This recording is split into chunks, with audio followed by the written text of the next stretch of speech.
Yeah, man. Kyle, how are you doing? I'm good, Max. It's been a roller coaster of a day. Yeah, yeah. Good roller coaster, bad roller coaster. Uh the highs are high and the lows are really low. Yeah, well, sorry to hear, man. That doesn't sound like the greatest roller coaster. Yeah, it's all right, man. Yeah, it's been tough. I've been having kind of being in a mental space that I haven't been in since the beginning days of the injury.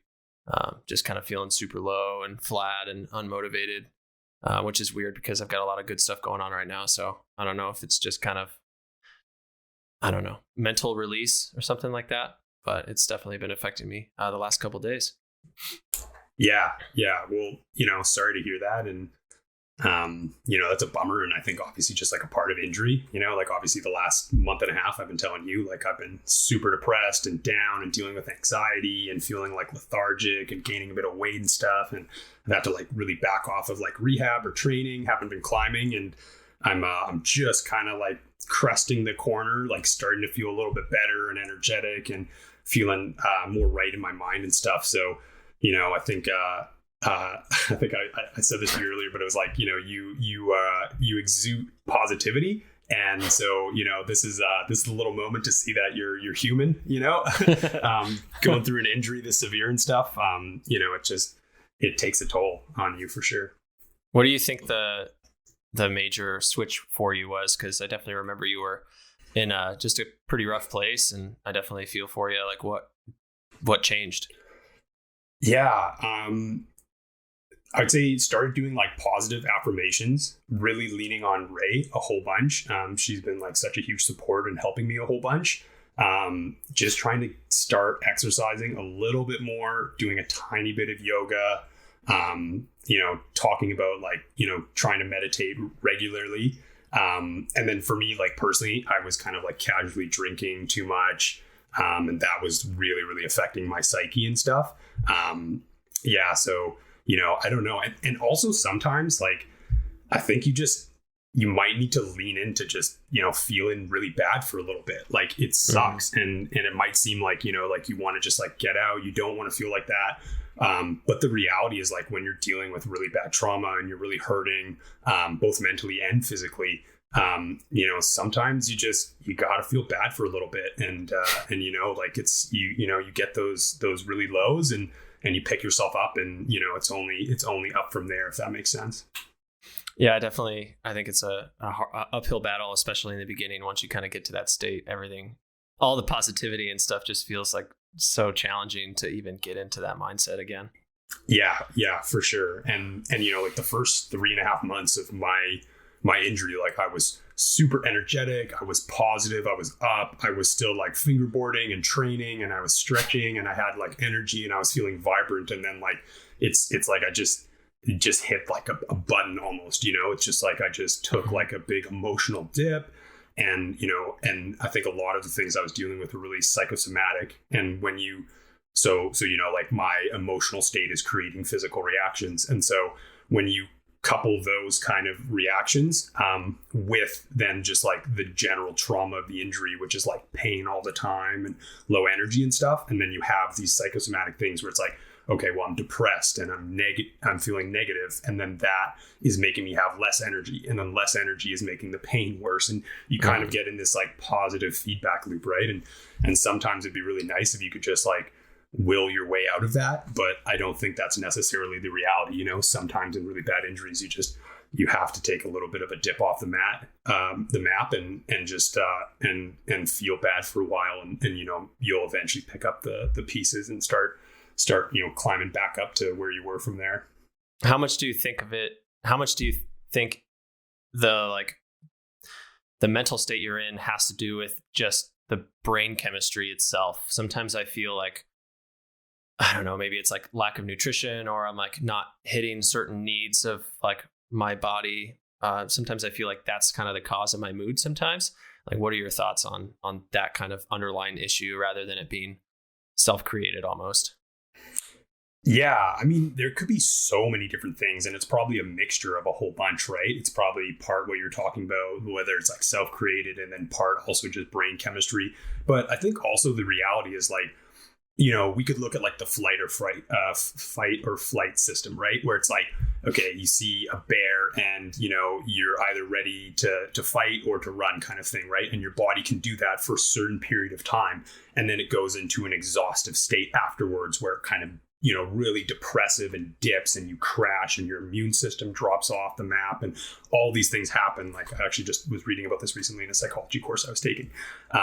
But, to go from that. So there's very possible that like you could be in this state where it's like, okay, you went through this huge injury, this trauma, your body's been really stoic. It's been dealing with all this. It's been taking in and absorbing all this mental and physical stress. And at a certain point, you just couple all those things together and your body's had enough and it really just needs to kind of, like come down for a little bit, if that makes sense. That's a for way sure. that I'm rationalizing it at least. So. Yeah, definitely is easy to that kind of positivity and stuff. It's almost kind of fake it till you make it. And sometimes you can fake it for a long time, but it catches up to you. You have to process everything eventually. Yeah, for sure. And even when you're feeling terrible, you can still fake it a little bit and you probably feel better. But like it might not be like the magic, like Morpheus handing you the red pill, like, your life's good, you're like. Yeah. You brought up a really great descriptive word for what I feel I'm lacking is vibrance. Yeah. I think that was like a great word because I don't have really anything I'm dwelling on. There's no like things that I'm specifically sad about. I just am lacking that like magic that I feel like life should have. And that's kind of like the biggest issue that I'm dealing with at this point. So we'll see how I can fix that. Yeah, totally. I completely agree, and I think you said this first and I recently posted it on our page in the Instagram, or it was actually my personal page, but it was like, sometimes I feel like I'm looking myself in the mirror and I just like don't recognize the person who's there. And obviously it's not from like a visual or aesthetic point of view. It's like me just as a person, if I go like 3 weeks before my accident to like, now it's just like, wow, like I'm just this completely changed person in the aspect of like my sleep schedule, my energy, vibrance, we'll use that word again, my physical energy, my physical strength, my mental toughness and fortitude. Like I'm sure in the long term, I will have gained a lot in those areas. But in the short term right now, it takes a toll. It wears you down. Yeah. Today I was shooting cars at the Nissan dealership, and I put my camera in the driver's seat, and I realized I forgot my SD card at my desk. And so I was like ran inside and grabbed my SD card. But a little part of me thought like, what if some guy runs up and steals my camera out of the car and I can't run and chase him? I'm just like, man, like that's a pretty rough limitation. Yeah. I'm crippled here. And it was just a funny way a way the injury is like still affecting me now. Just like I cannot run after somebody if they were either chasing me or stolen something from me. Yeah, so for sure. An interesting realization. But they don't know that. They won't know that from looking at you, all right? I'm really trying to hide my lip, man, but I think it's pretty obvious still. You just need to drastically overcompensate by like wearing like all this like punk clothing and like hardcore stuff and just make yourself look like really menacing. Nobody will see I should just wear brass knuckles all the time. There you go. Perfect, right?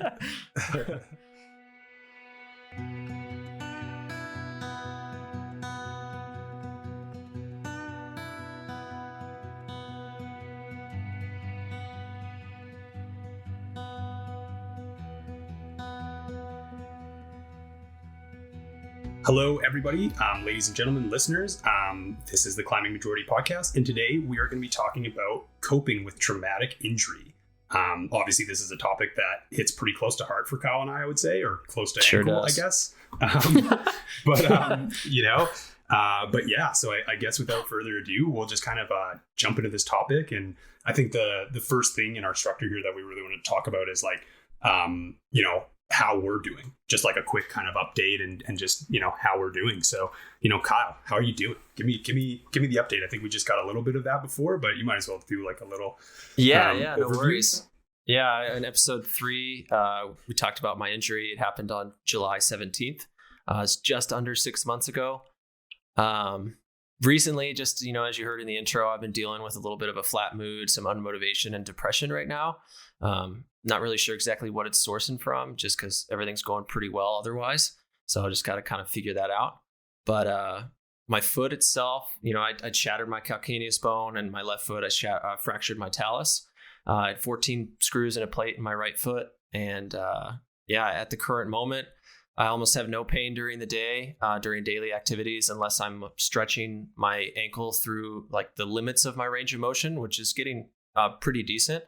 I'm back to the gym, lead climbing, and doing some weight training. I'd roughly say I'm about 80% capacity to what I normally could do if I wasn't injured, but also took all this time off, if that makes sense. Yeah, totally. That time off one is pretty big for sure. Yeah. So there's that, and I'm able to do short bursts of jogging with some repercussions afterwards. But but hey, that's still really awesome that you can actually do that. Like that's a really big deal. So awesome, man. Yeah, pretty excited about it. How about you, Max? Kind of where are you at right now? Yeah, so we're like just coming up on the 6-month mark here, and I think 3 days, and kind of similar thing that I've been talking to you about, and it's an overlying thing for me, is definitely been struggling with a lot of depression and anxiety and low energy, lots of pain. A couple weeks ago, probably about 4 weeks ago, like I pulled like a muscle in my back. It wasn't very eventful or anything. And that obviously as well too really affected me.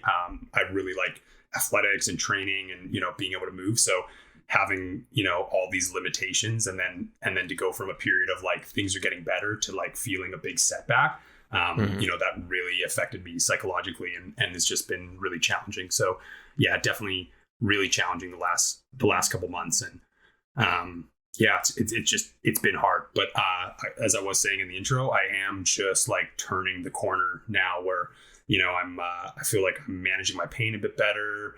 My energy's getting better. My sleep's a little better.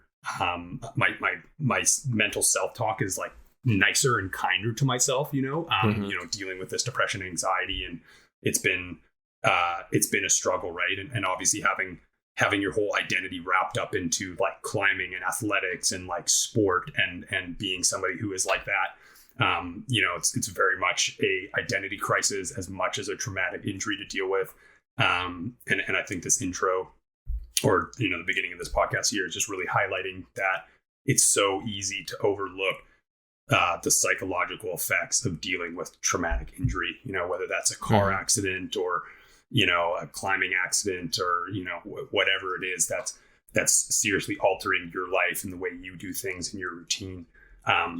These type of things are just such a psychological grind to get through as much as they are, physical trauma and pain. I think that's also something that's kind of kept in the shadows in terms of stories of injuries. You hear about, the story of how it happened. You hear about, all the horrible things about the injury and how you got self-extricated, and then boom, the story stops. And then you hear nothing about it until you see them, a year later on Instagram climbing again or, doing whatever activity they were doing again. And there's just this big gray area of kind of underrepresented pain and lessons and stories and stuff. So we're here to tell that side of it and to shed some light on the suffering and how you get through it, what you can control, what you can't control, and how to try to recover as quickly as possible. Yeah, absolutely. And I know just it actually feels really good doing this, like talking about the injury and publicly and doing that. It's been very freeing in a way. And there's other podcasts that I've listened to that have talked about like coping with traumatic injury and just to hear other people's stories and how they're dealing with it and going through it.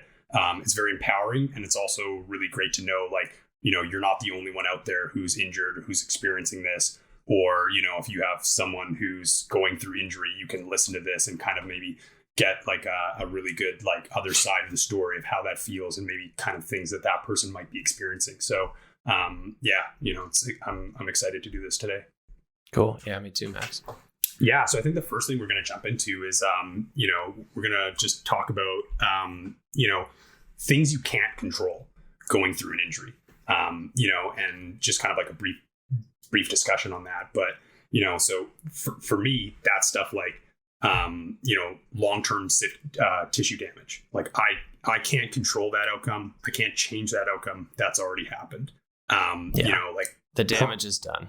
It's totally done, right? And especially in those articular surfaces of a joint, that's such a vulnerable, risky area, and there can be really bad long-term repercussions about that.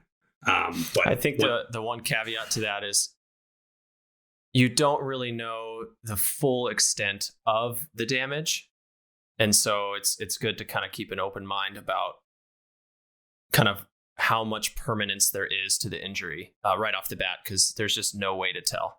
It's a big question mark, but I think it can be easy to focus on how shitty it can get or how horrible, the injury could get. So yeah. Yeah, no, absolutely. Something my dad taught me always growing up is plan for the worst, hope for the best. Right. Mm-hmm, for sure. And I think that's definitely like you said, the mental game is such a huge aspect of getting through these injuries. So you definitely don't want to just beat yourself up constantly and only think of worst case scenarios. But it's good to accept and to also be prepared. Yeah, because if the bad things do end up happening to you and you were unable to accept the possibilities of them, then they can be extremely devastating. Yeah, totally. Another guy that you can't control, healing time. So, like you can influence healing time, but ultimately there is going to be a set amount of time that your injury, and whether that's a massive physical trauma or you have tendonitis, or you got a patella issue, there's going to be a set amount of time where you're going to have to step back, and you're just going to have to accept that, like, my body needs to heal and I have to give it this break to be able to heal. No amount of crying over spilt milk is going to change that set time exists. Right. Yeah. So, and I think the hard thing about that too is just, again, the question mark. There's no answer. There's no, you're going to be better on this day. That's just, it's different for everyone. And you have to be okay with the uncertainty of the time as well. And being prepared for, I don't know, depending on your injury, it could be months to years. Yeah, absolutely. And I mean, uncertainty is the worst thing to deal with. I'm sure you're aware of it, right? But it's like, it's back to just like why we're trying to highlight these things you can't control is it's good to be aware of them, right? And to not do the mental washing machine and just grinding those things and getting upset about them in your mind. There has to be this level of just acceptance, let the process happen, right? Yeah. So, I mean, the last two I have here that I'll highlight would be, loss of income. For anybody listening, if you think that breaking both your ankles at the same time is lucrative, you are seriously mistaken.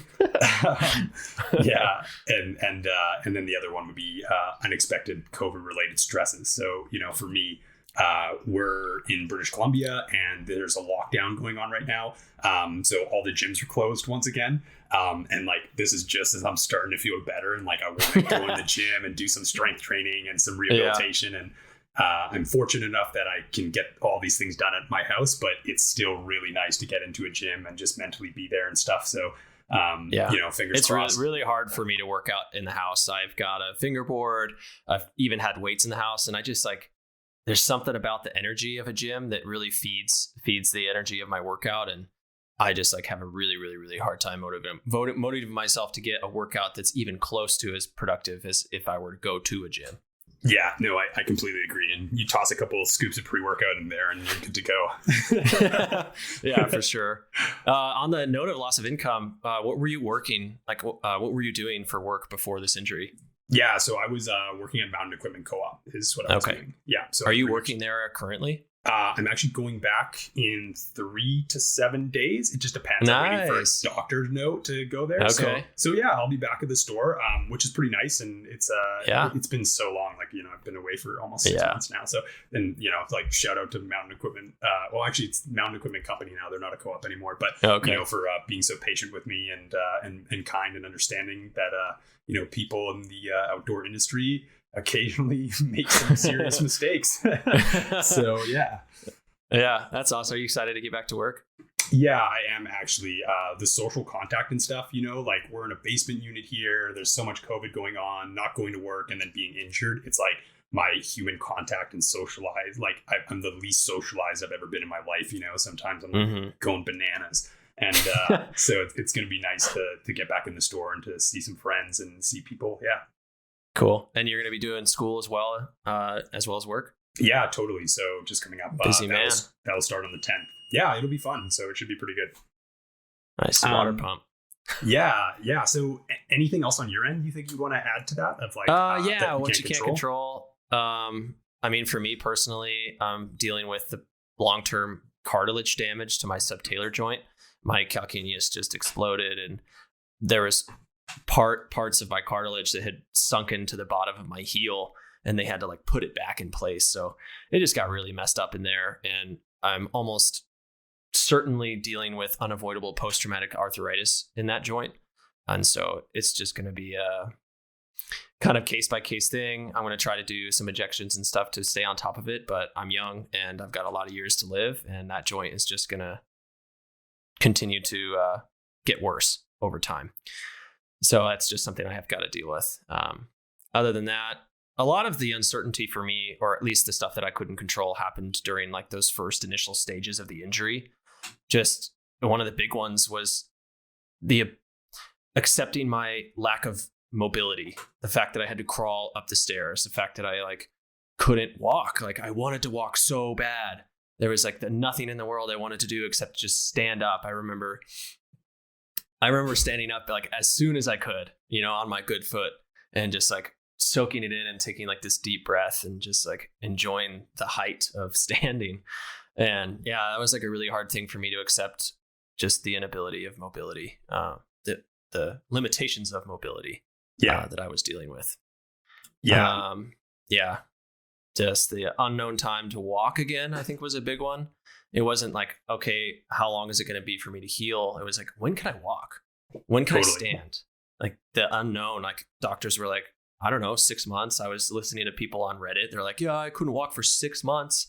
And like, this guy's like, I couldn't walk like for 9 months. And I'm just like, crap, like I cannot do this for 9 months. It's insane. Yeah. That's a contest you don't want to win.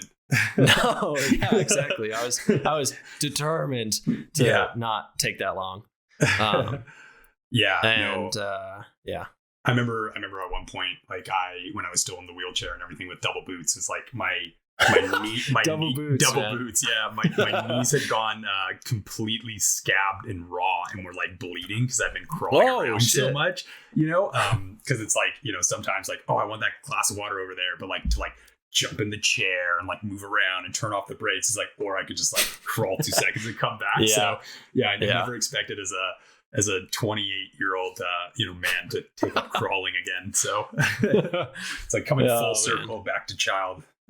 Yeah, really makes you appreciate walking and standing up and stuff, man. It's just like, fuck, it's something you don't want to lose. Yeah, absolutely. It's unbelievable how much you can learn to appreciate what you don't have when you don't have it. Mm-hmm. Yeah. I think it's also crazy how much you can go through and still have the will to live. I mean, some of the stuff that, people go through makes us look like we just had a cupcake at lunch, Totally. Some people, it's just like so effed and they have this crazy will to live, and props to them, man, because this was rough for me. Yeah. So I can't even imagine like if it was more severe. Yeah, I second that for sure. And, there's no shortage of stories out there of just unbelievable feats of just human survival. And it's perplexing. Yeah. The last note I have for what you can't control is the uncertainty of surgery. I think that a lot of people go under the knife and come out on the other side either far worse than they were or slightly worse, or it comes out all right. And it's a little bit of a crapshoot. And that kind of uncertainty and something you can't control really scared me personally.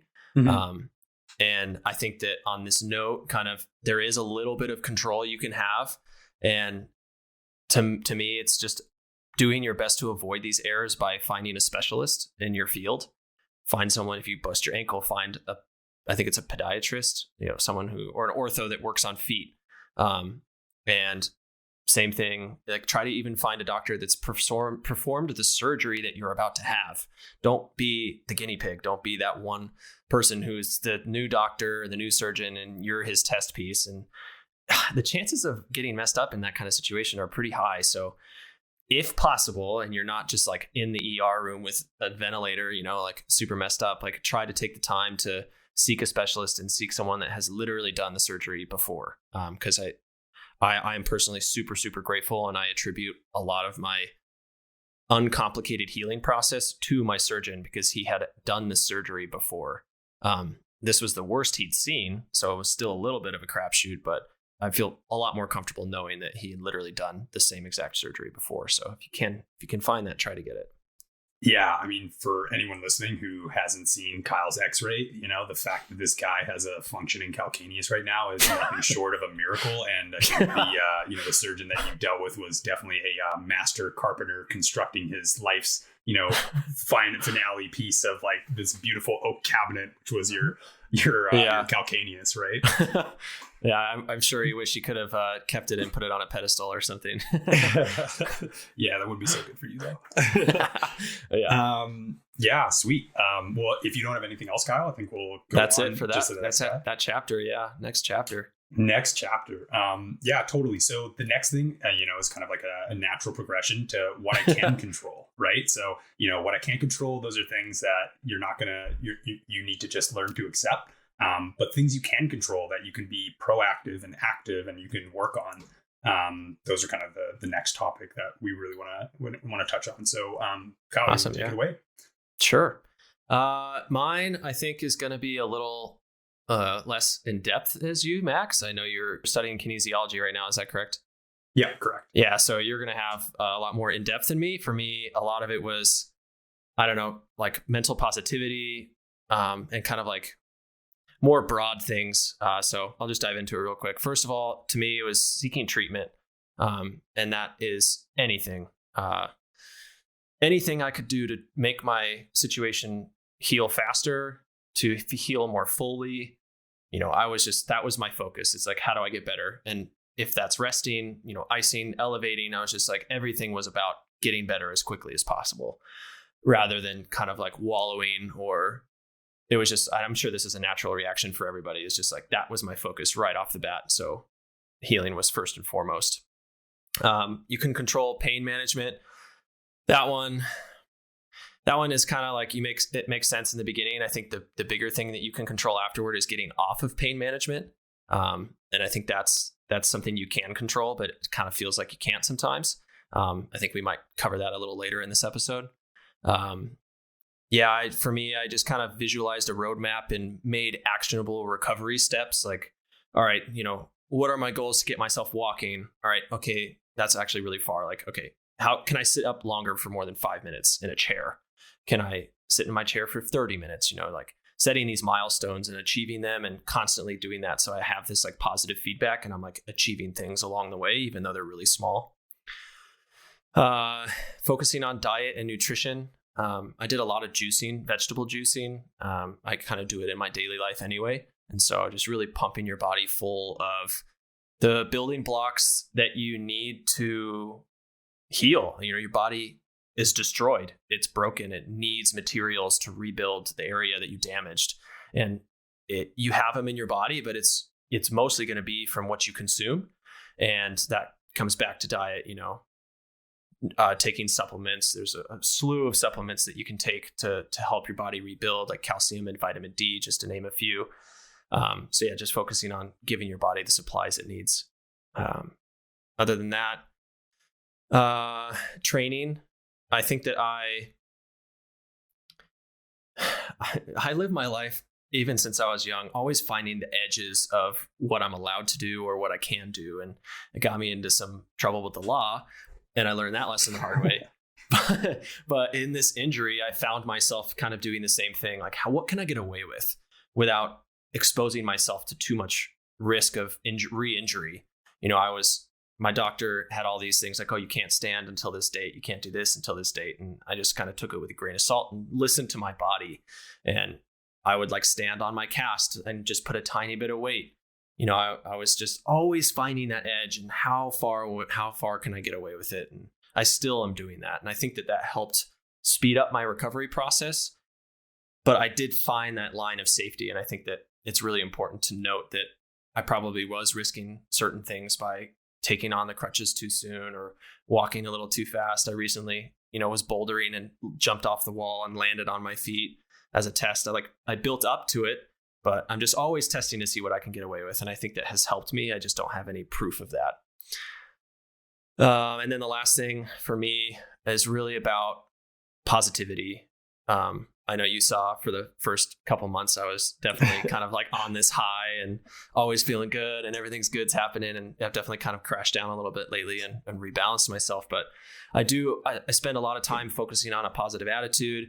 I really try to keep things lighthearted, even during just the horrible moments of the initial stages of this injury. I was trying to find ways to laugh about the situation and have fun in my wheelchair, try to do tricks and just like be grateful for everything that you do have. And also just like self-talk, like visualizing and manifesting the kind of recovery that you want, like just expecting it almost. I found in my life that if I expect things to happen in my life, they more often than not do happen. And it's not just out of magic, but there are like steps that I'm taking to make it happen. But there is a little bit of an expectation that I think helps bring certain things into your life. So it's kind of like my sentiment on what I was able to control during that injury that I'm still living through. Yeah, I mean, I can attest that you were a beacon of positivity for sure. So maybe self-check and realize myself, like, and tell myself, like, let's try and maintain a positive attitude throughout this. So yeah, man. What about you? So I mean, I think we've obviously like crossed on some of the same things here. So I think probably the biggest thing that I would just mention, because recovery there's such a broad spectrum to it, and you can definitely kind of go your own path and do what you did, which has worked, and you have an extensive knowledge, you're comfortable with your body, you're positive. But for someone who maybe they're much more uncertain in this kind of process, or they seek guidance in other areas, my advice to that type of person would be who is your support group? And that support group comprises of doctors, physios, mentors, massage therapists, family, friends, mental professionals, whether that's like psychiatrists, psychologists, or whatever. And I'm sure there's other things we could name in there as well too. But it's really, really important to know who your support group is, build that support group, and be on top of it, because the reality is you're going to need a lot of help, and you're going to need a lot of assistance in really traumatic injuries. And even if you have less traumatic injuries, just like more persistent, tissue injuries or tendonitis or whatever it is, or you rolled your ankle, even in that, your support group might not need to be as large, but it is important to know that you have a support group and that you can reach out or contact somebody for help.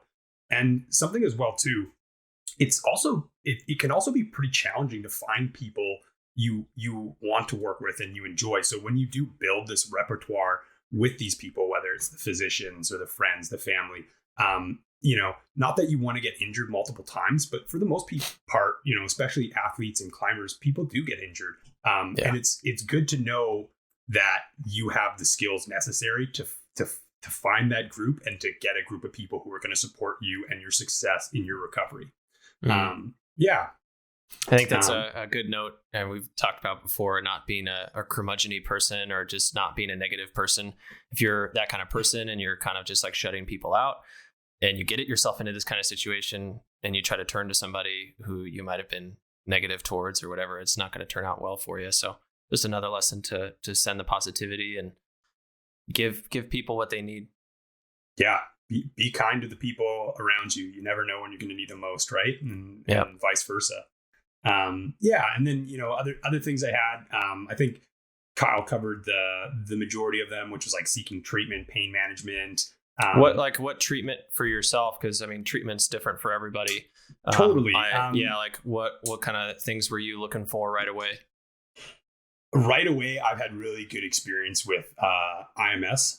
So I have a physiotherapist that I've used IMS with before, and I have a massage therapist that I know who is like just like super awesome person. So the physiotherapist is Mitchell. He works at Glen Eagles Physio here in Horseshoe Bay, and then the massage therapist is Leah Davis. Through various injuries and my own training and stuff like that.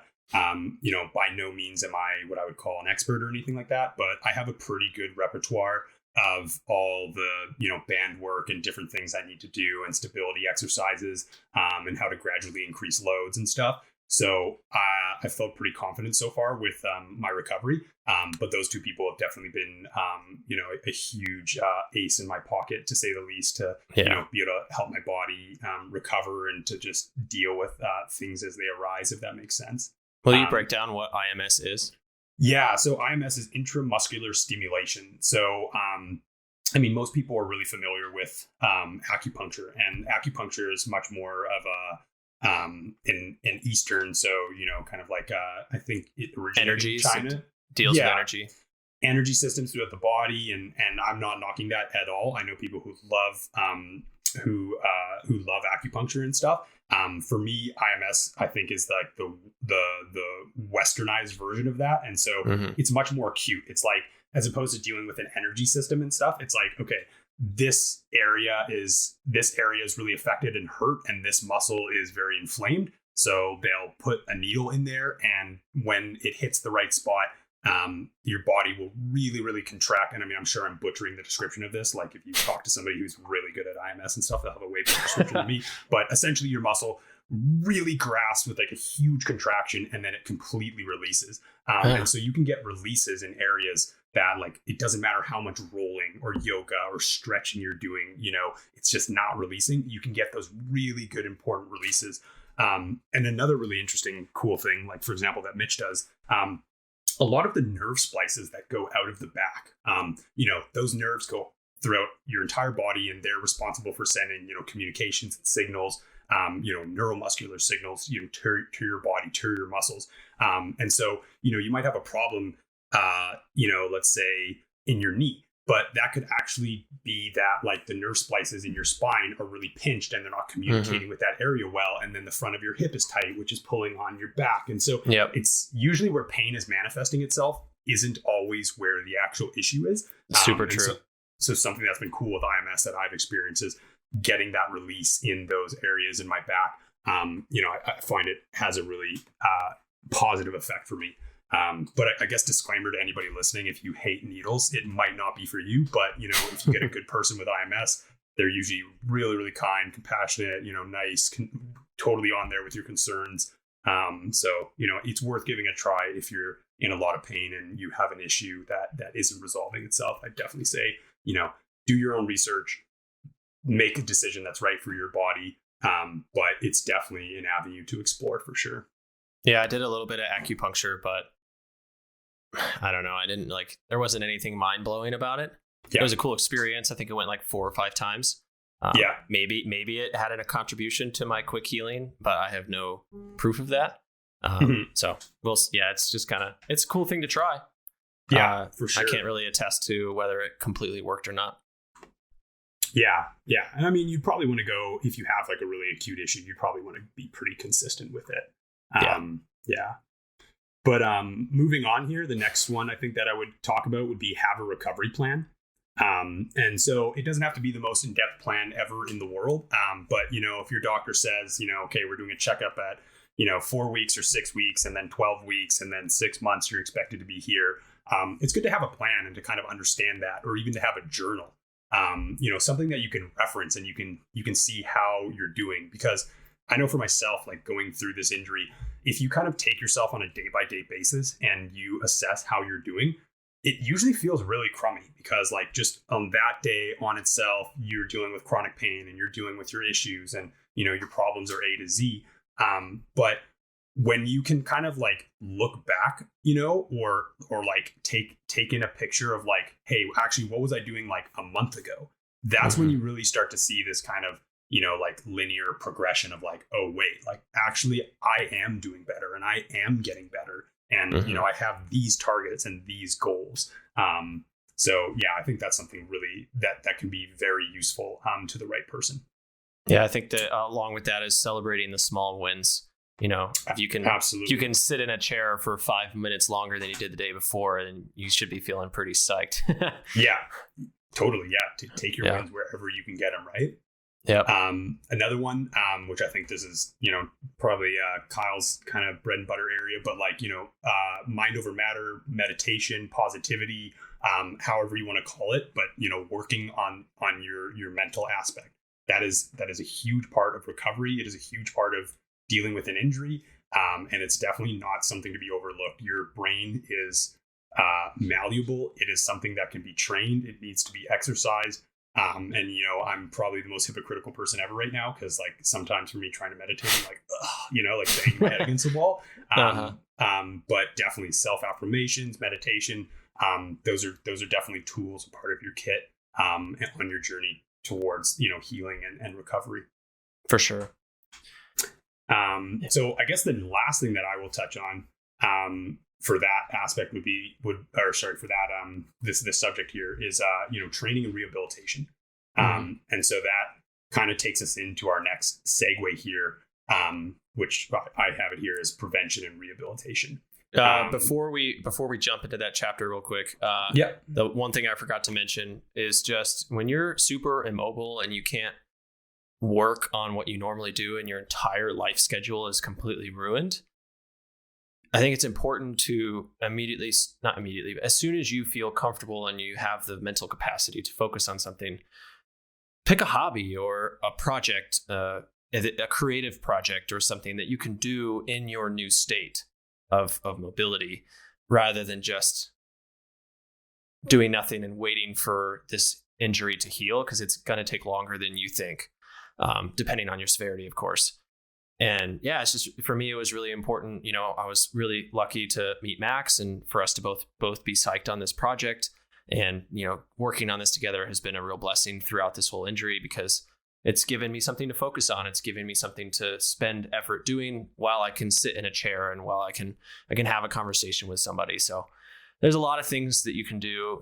Us climbers and active people, I think, can get really obsessed with just being active, being outside, always sending, and to have that completely taken away from you, it can be devastating. So just make sure you try to find something else that feeds your fire, and you might actually stumble upon something really special and something that you actually found that you might have been neglecting in your life because of how distracting, physical abilities and sending really are. You can get lost in it. So it's been a blessing for me to branch out as a person and to be doing these new projects and stuff that I probably either would have taken a long time to start doing, or maybe never have done if it wasn't for this injury in the first place.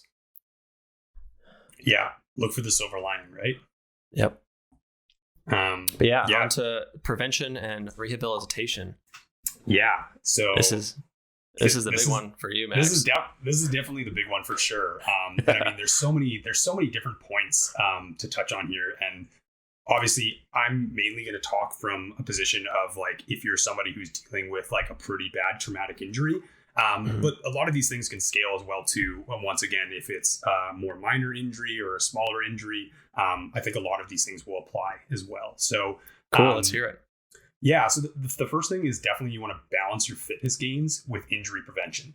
So, and that can go two ways, right? So obviously if you're really, driven and focused on, climbing really hard, training really hard, then you want to not make the mistake Kyle and I made, and you want to avoid injury at all costs. Or B, if you are in Kyle and mine's position, to just understand that you are going to lose a whole bunch of fitness, and that's okay. You can regain fitness. It's probably going to be a long road. It'll be challenging. It'll be difficult, but no amount of trying to jump back into the racetrack too early is going to help you. It is going to do the complete opposite. It is going to, affect your tissue. It's going to wear you down. It's going to overtrain you. And that's where you're going to really see really long lasting, persistent, chronic issues.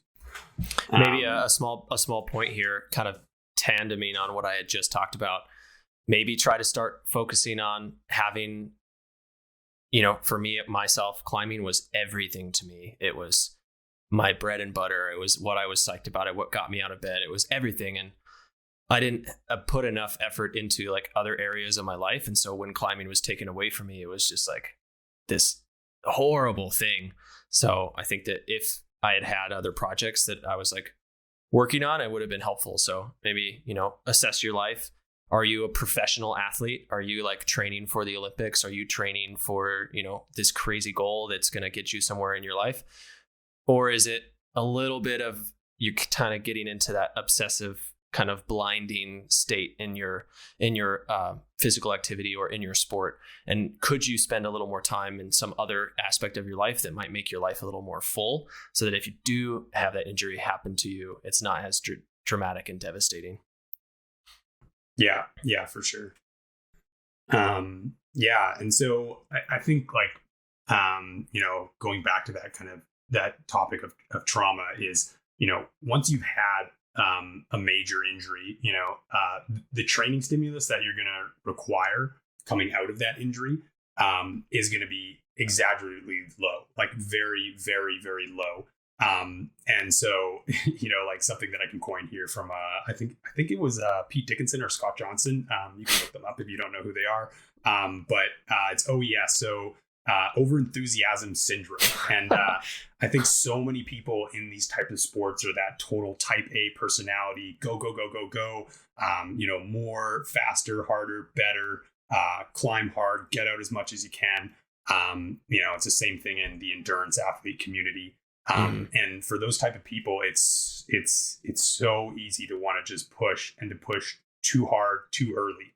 And so I think that's recognizing that, that initial stimulus that you need to put on your body through rehabilitation, in the beginning, that's going to be Kyle just lightly pressing his foot into the floor. And, day after day after day, that's going to get gradually harder. And so a really good term for that is, I think it's SAID. So it's specific adaptation to impose demand. And so your body adapts to the loads and the stresses you put on it. But if you put too much of a load and too much of a stress on it, your body will react as opposed to adapt. And what I mean by react is we're talking about, inflammation, increased cortisol, reduced immune system, like we can keep going and listing things, just all these issues that you will get. And so a really good way to avoid those kind of issues is to have a plan. I think a good best practice that I'm aware of is 10% load increase. And that is the most that you would want to do. So whether that's like, your longest run or the weight you're imposing on your body or whatever, you don't reps of band curls. You don't want to have these massive overreaching, if 1 week you were doing a 50-pound squat, and you've never done more than that, don't go do a 100-pound squat the next week. That's not going to set yourself up for success. And there might be some people who can get away with it, but the majority of us, that is probably going to put you in an area that makes you really prone to injury. Like gradual, consistent improvements, and when increasing that load, try and keep that to a 10% increase if possible. I think that's a really good point, not only for rehabilitation, but prevention as well. It's like they go hand in hand, the overstoke and the overenthusiasm syndrome applies to before you get injured and also afterward, as well as the 10% load increase. Yeah, just take it slow. You don't need to get injured on either side of injury. Yeah, absolutely, for sure. And it definitely will apply to both sides, right? Like gradual, consistent increase. That's kind of the bread and butter, I think. Yeah. Another really good one to talk about is listen to your pain and inflammation. So it's kind of a gray area, I would say. And obviously for any of this advice, like consult a doctor, consult a healthcare professional, do your own research. But when I talk about listening to pain and inflammation, like my example right now would be like my ankle constantly has pain and inflammation because I had a really severe traumatic injury. But if I did something that caused it to have more than the normal amount of pain and inflammation, and then the next morning it was worse than it normally is, that's like a pretty good telltale sign, I think, to listen to your body or maybe to back off. And a really common thing that can happen with these is that, you may wake up in the morning and let's say you have like, tennis elbow or something, and you wake up and your elbow's really sore and hurting and clicking. And then you move around and you do something for 30 minutes. And all of a sudden now you have like, blood and lymph and fluid and oxygen in there and it's not hurting anymore. And you're like, oh, good, I can get on with my day and go do my things. It's like, that's probably not in the long run gonna actually be the recipe for success for you, because all that's happening is like once the area is stimulated and it's pumped up and it has that blood in it, it's feeling better. But all the underlying issues and the inflammation and the scarring or whatever, it's all still there, right? So like a really good telltale is like, how do you feel first thing in the morning? Like, is your body stiff and sore? Are you in pain? Are you feeling overtrained? Are you lethargic and unmotivated? If those are things that you're experiencing, don't just go do your heavy fingerboard set because your training plan says it. Don't just go do that run you were supposed to do or whatever, listen to your body, take a step back. Take it from, me and Kyle, you don't want to be in a position where you're overtrained or you're seriously injured, because that is going to be 100% the quickest way to lose the majority of your fitness and your training. Yeah, it's a fine line, especially when you're already injured, because your body is already repairing the site that you got injured. And if you add more stress to your body that's like over the line and you've gone past that threshold of like positive feedback from the stimulus, you're just going to take away from your healing, because now your body has to worry about healing other areas of your body rather than just your injury site. Yeah, absolutely. The next note, don't train through injuries. Same thing, self-explanatory, right? It's not a good idea. It's not going to serve you well in the long run.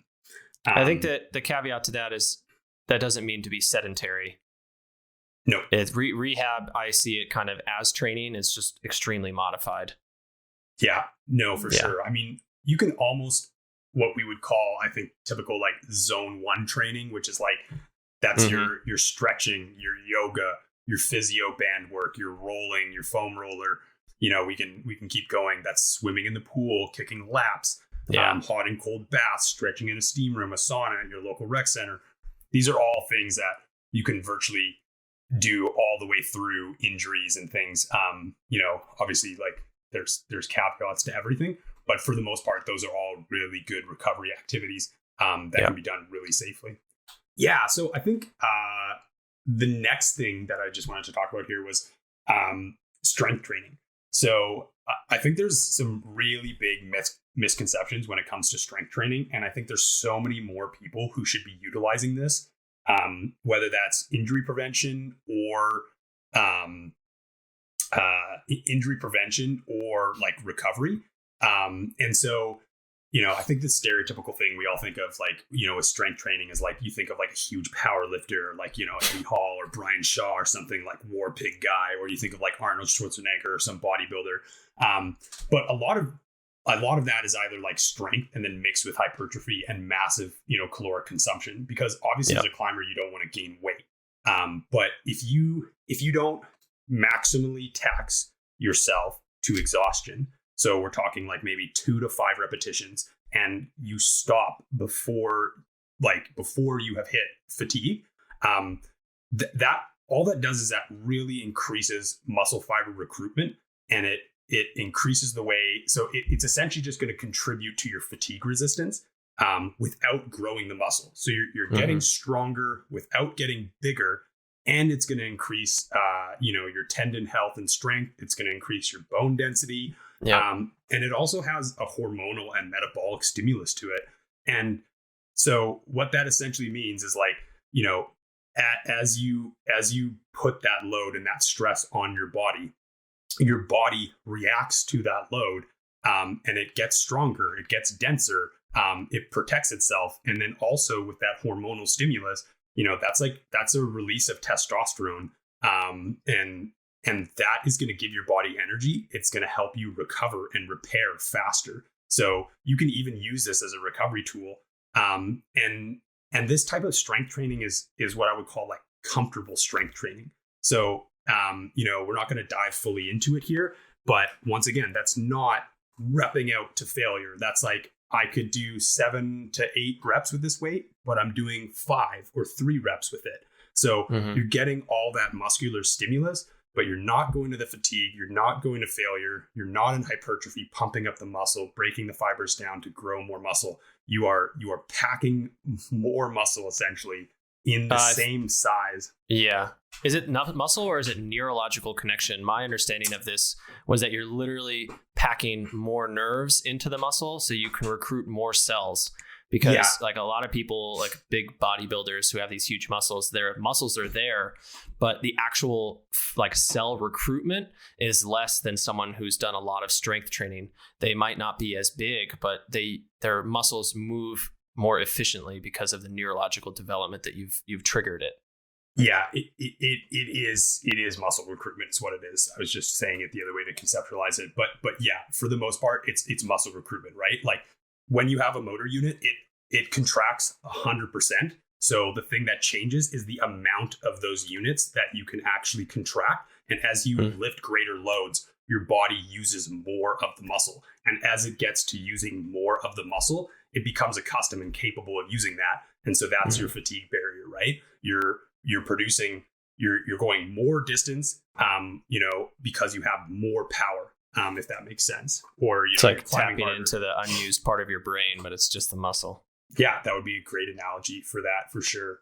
And I think like a really oversimplified version of this for strength training, it's focusing on movements and not muscles. So we're not talking about like an isolated bicep curl.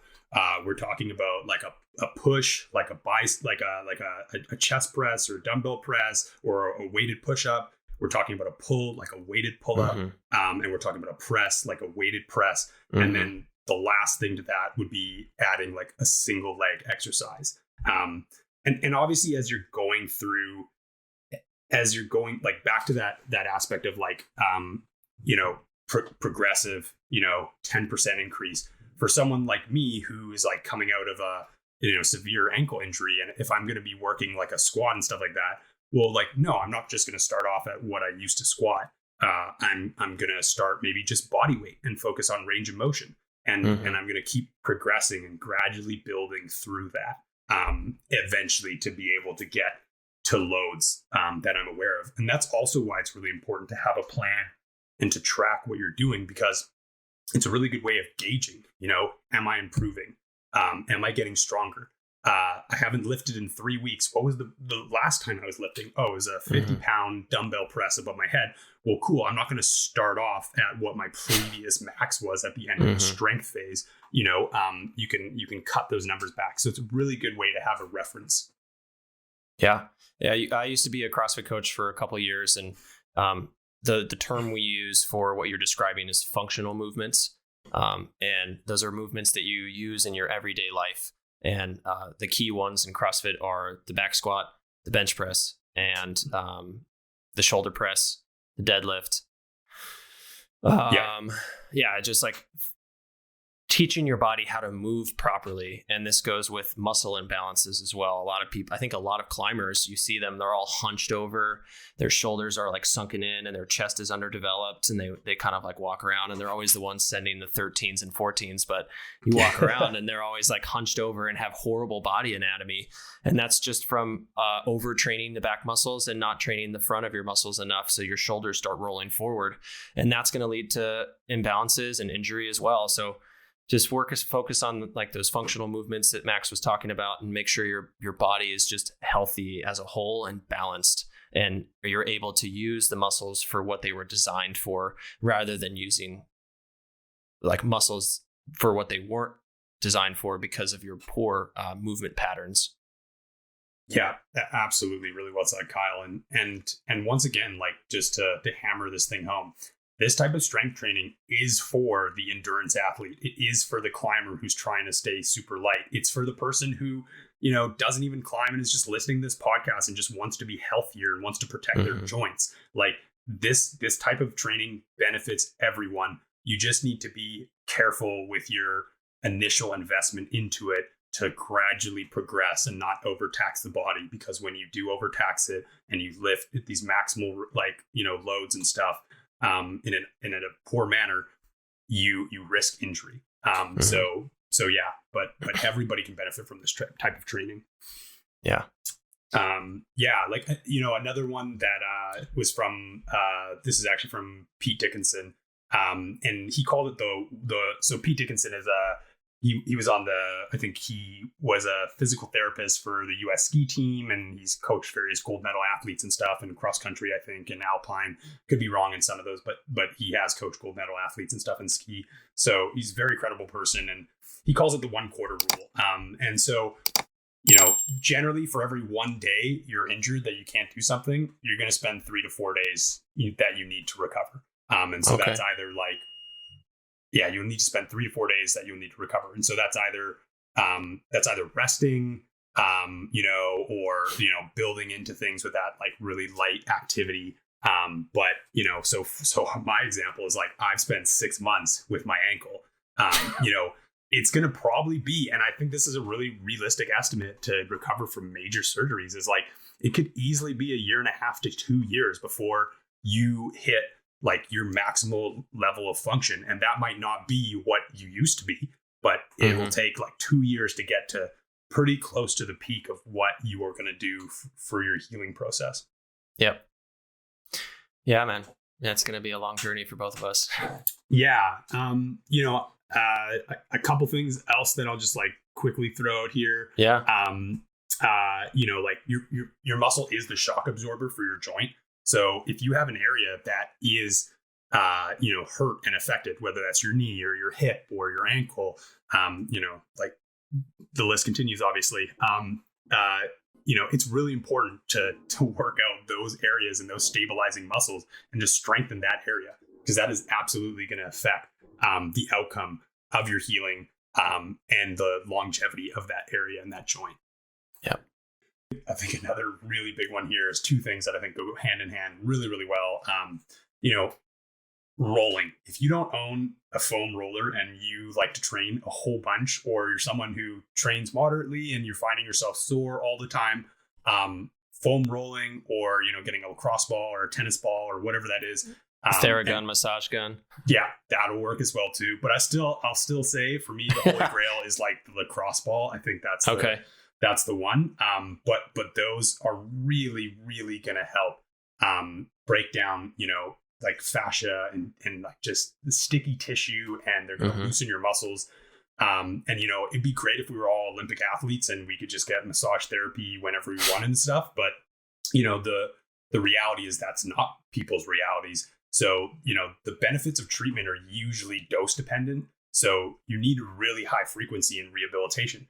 So if you're, if you're in pain, you're hurting all the time, and you have, a hamstring issue, well, like getting a massage once a month or once every 3 months, that's not going to solve your problem. But like continuous weekly physio and stretching and yoga and rolling, those are things that are really going to have a big outcome on your life. And the more you do, the more of this secondary work you have to do. And the older you get, the more you have to do. For sure. Yeah. And when you're injured, it becomes just an absolute necessity if you want to get back to anything relative to what you were doing before. Yeah. Yeah, absolutely. For sure. To circle back around real quick, back to just the strength training aspect of it. I just really want to drive home that before you start adding weight and getting to that 80-90% rep, weight range, it's really important to dial in the motor mechanics first. It's really horrible for me as a coach with a coach's eye to look around the gym and see 80% of the people doing exercises wrong. I'd say the biggest one is a squat. Watch a baby squat. That's how you should squat.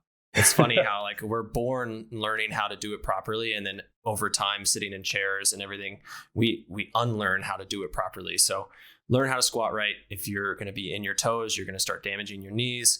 If you're using your quads too much, you're going to start getting knee pain because your quads are going to be overdeveloped and your posterior chain is going to be underdeveloped. You're going to start having back problems. So really focus on the motor mechanics, understand how to move your body properly, and seek a professional to teach you how to do it. Because even a lot of coaches don't know how to teach proper motor mechanics. My personal luck with motor mechanics has been CrossFit class.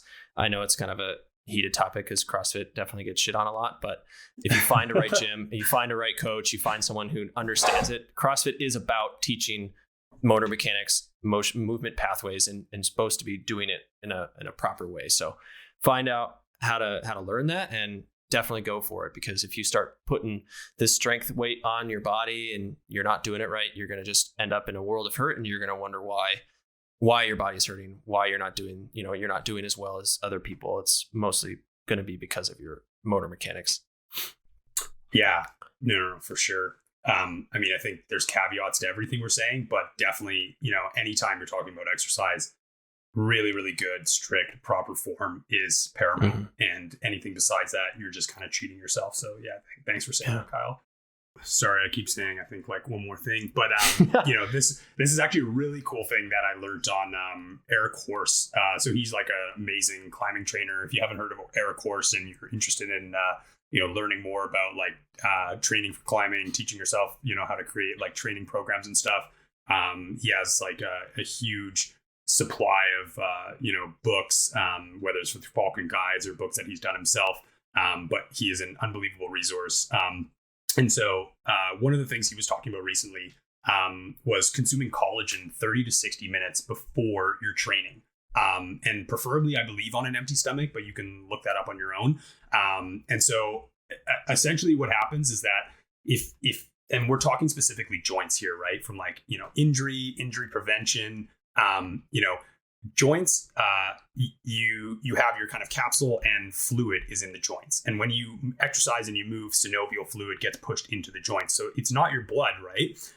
And so when you consume collagen 30 to 60 minutes before your exercise on an empty stomach, it gets broken down, and those essential amino acids can actually diffuse into the joint, like through the fluid when there is like a mechanical load or a stress on that. So whether that's like you have a really hard fingerboarding day or you're doing some strength training like we talked about, it's a really, really good idea to get collagen, preferably a collagen that has vitamin C in it. And that has to do with the absorption, I believe. And to consume that collagen 30 to 60 minutes before your training days, I think that is a really, really cool thing. And just as far as longevity, protecting joints, healing joints, making sure your joints are strong, I think that is a really, really cool tip. And I've seen him talk about that on his website. And yeah, so definitely something I would give a try. I would read it. There's a lot of science, I believe, and peer-reviewed studies to back that up as well too. So yeah, definitely go give that a look, for sure. Cool. Yeah, we can put some links in the description. Absolutely, we'll definitely put some links and stuff. And and so I think I'm pretty good here to wrap up. I have one last thing to just say, which is this is actually what Pete Dickinson said, and so that is do the basics really well. So that's have a plan, mm-hmm. the 10% rule. If you're injured, 1/4 rule, strength train, eat well, roll, stretch, train your antagonist muscles, train your stabilizing muscles. Those are really basic things that just done really well are going to just set you up for longevity, to be healthy, and to recover. And for anyone who is, going through a traumatic injury, if you're listening to this, those are your bread and butter into things that you can control, and that you can be consistent with to have a positive outcome through your recovery. Yep. Yeah. Super well said. It's gold. Yeah. I think I've covered everything on my end here that I have to say. So, anything else from you, Kyle? I guess just on the prevention side of it, make safety a major part of planning your adventures. Yeah. I mean, the easiest way to deal with injury is to not get injured. So try to make that a priority. You're seeing right firsthand the amount